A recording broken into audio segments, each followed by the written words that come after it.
Jesus, em Mateus 11, venham a mim todos os que estão cansados e sobrecarregados, e eu os aliviarei, lhes darei descanso. Jesus não está com muito bom humor.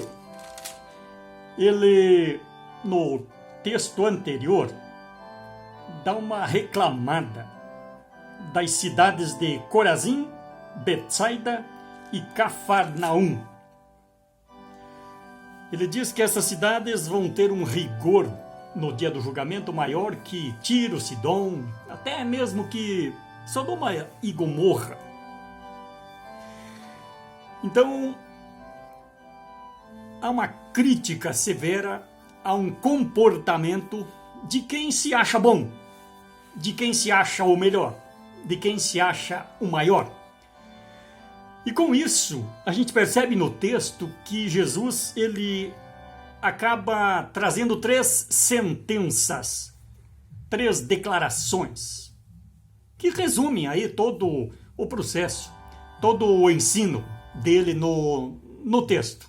A primeira sentença, ali em Mateus 11, do 25 ao 26, é uma oração, onde há uma espécie de um louvor da parte de Jesus ao seu Pai, por um fato curioso, porque Deus Pai escondeu estas coisas, ou seja, a sua intimidade, o seu processo de amor, de misericórdia e de salvação, parece que escondeu isso dos sábios, inteligentes, dos grandes, e revelou isso aos pequenos, aos necessitados, aos simples, aos humildes, a pessoas como eu e você. Os grandes, os sábios, os importantes aqui, basicamente seriam os escribas, os fariseus, os saduceus, os próprios anciãos, a liderança política, os que dominam o povo, os que fazem as leis, os que dizem: eu vou fazer a lei para o bem de vocês, eu vou construir uma ponte, eu vou fazer saneamento básico, eu vou construir um túnel, eu vou dar cesta básica. Esse eu vou não é correto, porque o dinheiro saiu do bolso do pequeno, do pobre, do contribuinte. É o contribuinte que está fazendo a ponte, o túnel, o saneamento básico. Mas Jesus não está preocupado com essas coisas materiais. Ele está preocupado justamente com o espírito. As coisas grandes, as coisas que não é com dinheiro que se faz. As coisas que realmente superam todos esses aspectos. E por isso ele traz uma segunda sentença que está relacionada. O que é que foi escondido então dos grandes, dos sábios, dos inteligentes, dos bonitos? O que foi escondido deles? Foi escondido deles o conhecimento. Tá, mas não são eles que têm o conhecimento? Não são os grandes que estudam, que dominam, que têm os diplomas mais diversos pendurados nos seus gabinetes? Aí está o engano que Jesus tenta mostrar. Ele está falando do conhecimento de Deus. E o conhecimento de Deus não se atinge com as leis humanas, as leis de governança, as leis de autoridade, as leis de dominar um ao outro. O conhecimento de Deus se atinge exatamente pelo compartilhar, pelo dar daquilo que não é seu. Ame e o amor aumenta cada vez mais, ele não diminui. Perdoe e as coisas melhoram. Faça o bem, olhe para o próximo, estenda a mão ao necessitado. Essas coisas vão trazer crescimento. E é isso que Deus faz. Ele nos dá de tudo, a vida, o mundo para vivermos, e o próprio Cristo Jesus, que é a salvação. Os sábios, os entendidos, os estudiosos, muitas vezes eles acham que conhecem Deus justamente porque acham que Deus está preso na letra da lei, dentro do livro. E uma vez que eles conseguem ler e entender as letras, eles acham que isso os torna conhecedores de Deus. E Deus diz, não. Aquele que consegue dar um copo de água para quem está com sede, aquele que consegue dar um pão a quem está com fome, aquele que sabe o que é passar frio e por isso dá uma blusa para quem está com frio, aquele que vê alguém chorando e se aproxima e diz, em que eu posso te ajudar? Esse conhece Deus. Aquele que consegue dizer, vocês sabiam que o mundo está mal porque eu sou um pecador? E porque eu não faço o que eu devia fazer? E porque eu não colaboro muito dentro da minha casa, com a minha família?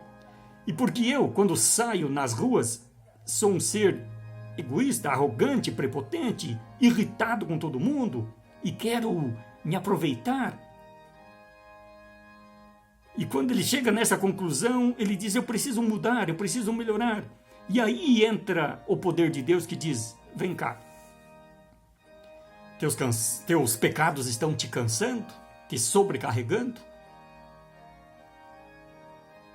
E essa é a terceira sentença de Cristo. Eu te aliviarei. Eu tenho um peso que é mais leve do que o peso das leis do mundo. Eu tenho um fardo que é fácil de carregar. Eu tenho um jugo que eu divido. E porque eu sou forte, você vai conseguir carregar. Então aí as coisas passam a ter sentido. E aí Jesus tenta mostrar e mostra. Só conhece o Pai quem o conhece. Quem o rejeita não conhece Deus. Quem não é cristão não tem Deus. É isso que Jesus está dizendo.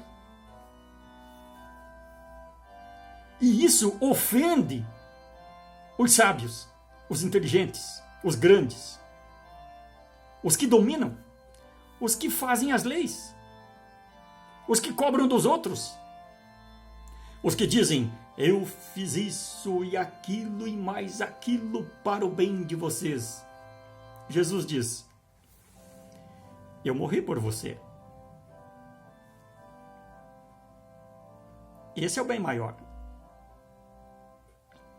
Tem um hino que pergunta, que fazes tu por mim? Então, a intimidade com Deus, ela produz resultado em coisas que as nossas mãos fazem, lugares onde os nossos pés nos levam, domínio da boca, das palavras. As mãos passam a querer ajudar alguém. O coração lhe bate quando sente a injustiça e vê a opressão. Por isso, esse terceiro convite é o destaque. Ir ao encontro de Jesus e aceitar a proposta dele. Venha a mim. Venha a mim se os teus pecados estão pesando na tua consciência. Se você os reconhece. Se você tem coragem de confessar. Se você sabe que o perdão não se compra nem com os diplomas e nem com o dinheiro, mas com o santo e precioso sangue do Cordeiro inocente que derramou a sua vida ali, na cruz. Então o processo de intimidade com Deus, ele vem através do Filho de Deus. E ele diz, então agora você tem condições de tomar o meu jugo, de andar comigo, de ser meu parceiro. Não foi você que me escolheu, eu te escolhi para que você vá e dê fruto. Eu não vou te deixar órfão, abandonado. Você agora tem uma família, você pertence a um povo, você está na nação santa. Por isso ele critica aquelas cidades, Corazim, Betsaida, Cafarnaum. E por isso ele diz, aqueles que muitas vezes são acusados de piores, no dia do julgamento de Deus, que olha com os olhos mais altos, a coisa pode ser diferente. Por isso ele diz, enquanto você está aí, livre-se do pecado. E só tem um jeito, jogá-los aos pés da cruz, ou nas mãos de Jesus. Então, na verdade, os critérios de Deus, eles são bem estranhos. Esconder as coisas dos sábios, dos inteligentes, dos intelectuais e revelar aos pequenos, aos fracos, aos analfabetos, aos coitados, aos que simplesmente têm capacidade de amar. Porque a intimidade de Deus leva ao amor. Porque o amor é o cumprimento da lei. E o amor é o sacrifício de dar-se e doar-se. Recebeu? Distribua. Esse é o processo. Processo difícil. Por isso, apenas quem conhece Deus, através de Jesus, o único mediador entre Deus e os homens, pelo qual importa que sejamos salvos, este pode ser chamado e ser enviado ao mundo. Nós, seres humanos, cansados e sobrecarregados, gostamos do quê? Gostamos justamente dos grandes. Aquele lá é sábio, aquele é inteligente, aquele tem autoridade, aquele é rico, aquele tem poder, aquele constrói as leis, aquele me defende perante a justiça. E assim nós escolhemos os grandes, os fortes, os bonitos e os elegemos para dominarem sobre nós, no reino do mundo. E fugimos dos fracos, dos pobres, dos necessitados. E deixamos que esses dominadores nos carreguem com mais fardos. E Jesus, ele diz, olhe para Deus, olhe para o sistema de Deus e saiba que é nos fracos que Deus se manifesta melhor, mais fácil, porque são humildes e simples de coração e fazem aquilo que Deus manda, ou seja, amam. Então Deus diz que as coisas essenciais do mundo, elas são percebidas justamente por esses fracos e pequeninos. E a palavra de Deus, ela ensina que essa sabedoria, essa inteligência absoluta do mundo, ela não garante esse conhecimento de Deus. Se eu e você conhecemos Deus, foi pelo método dele.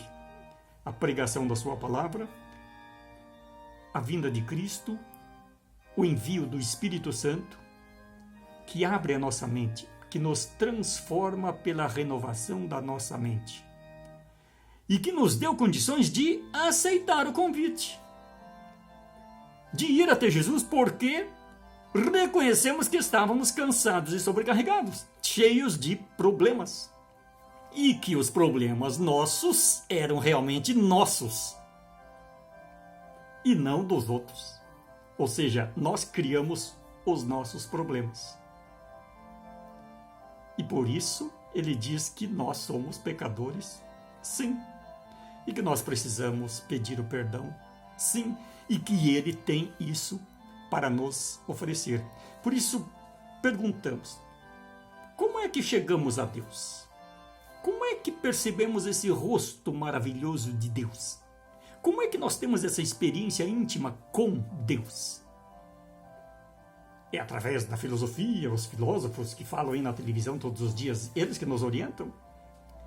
São as pessoas sábias, inteligentes, que dominam e escrevem as leis e que nos dirigem? Não. O próprio Deus, o Evangelho, ele responde: o conhecimento, ele vem através do próprio Jesus. Ele é a palavra que se fez carne e habitou entre nós, cheio de graça e de bondade, e vimos a sua glória, glória como do unigênito do Pai. Então nós estamos em comunhão com Deus, não porque somos melhores, mas porque Ele nos escolheu e nos deu o poder da fé.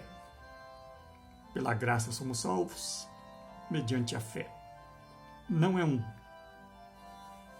meio que se compra, mas é um dom de Deus. E que manifesta as obras que nós fazemos quando em amor. A nossa igreja, ela dá testemunho firme, fiel e verdadeiro dessa simplicidade, para que a gente fique atento aos arrogantes, prepotentes, aos grandes, e não tenha inveja deles, mas que a gente busque na simplicidade enxergar o próximo como Cristo nos enxergou, se aproximar do próximo como Cristo se aproximou de nós e pegou a nossa carga, o nosso fardo, o nosso peso, aquilo que nos cansava, e disse: eu vos aliviarei. A questão é justamente essa. Eu estou aliviado? Você se sente aliviado? Exige confiança. Confiança em Deus. Quem nele confia, de fato, é aliviado. E anda seguro, firme, forte e decidido no mundo. Esse é o trabalho da Igreja Cristã. Que Deus te abençoe hoje e sempre. Amém.